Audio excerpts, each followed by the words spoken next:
ஜாதி வேர்கள் அகற்றப்படாமல் செயல்படுத்தப்பட்டதால் தான் வடமாநிலங்களில் சத்துணவு திட்டம் தோல்வியடைந்துவிட்டதாக கவிஞர் வைரமுத்து கூறியுள்ளார்.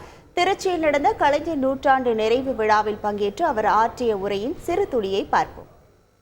வடநாட்டு திட்டங்களுக்கும் தென்னாட்டு திட்டங்களுக்கும் ஒரு வேறுபாடு உண்டு. வடநாட்டிலும் சத்துணவு கொண்டு வந்தார்கள் நம்மை பார்த்து. வடநாட்டு சத்துணவு பரிமாறப்படுகிற போதே நிராகரிக்கப்பட்டு விட்டது. வடநாட்டு திட்டம் அடிப்படையிலே தோல்வி. மேல் வகுப்பு மேல்தட்டு பிள்ளைகள் தனியாக போய் உட்கார்ந்து கொண்டார்கள்.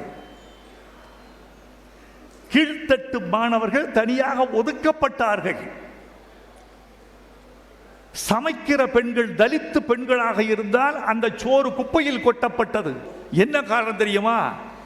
ஜாதி என்ற வேர்கள் அகற்றப்படாமல் இந்த சத்துணவு திட்டம் வெற்றி பெறாது. ஜாதியின் மீது ஒரு பெரிய மாயை இருந்ததே, அந்த மாயையை ஒழித்த பிறகுதான் இந்த சத்துணவு திட்டம் இங்கே மேல்தட்டு மக்களும் கீழ்த்தட்டு மக்களும் ஒரே வரிசையில் உட்கார ஆரம்பித்தார்கள். அந்த ஜாதியை ஒழித்து விட்டுத்தான் நீங்கள் இதற்கு வர வேண்டும், இந்த சத்துணவு திட்டத்தை கொண்டு வர வேண்டும் என்று நான் நினைக்கிறேன்.